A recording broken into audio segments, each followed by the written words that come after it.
Strengthening Faith 25.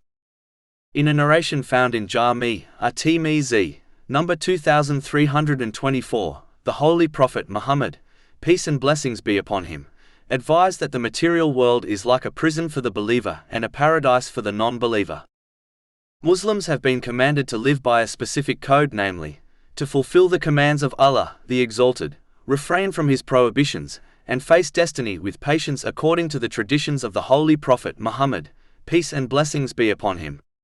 This will ensure they use the blessings they have been granted in ways pleasing to Allah, the Exalted.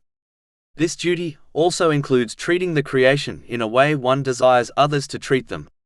Because of this code, Muslims are under constant supervision and fully believe that every deed is recorded and will be judged on the day of resurrection.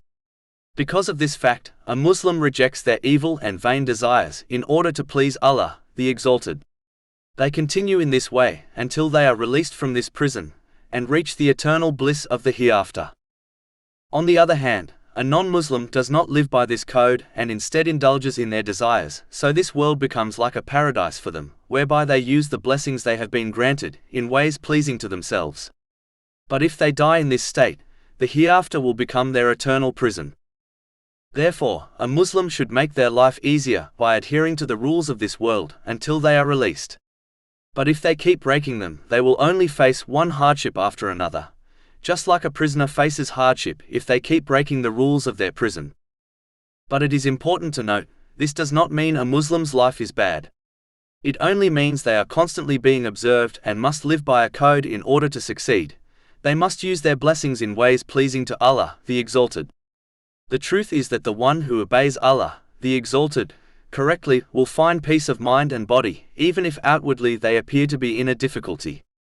This is because Allah, the Exalted, the controller of hearts, places contentment in their heart.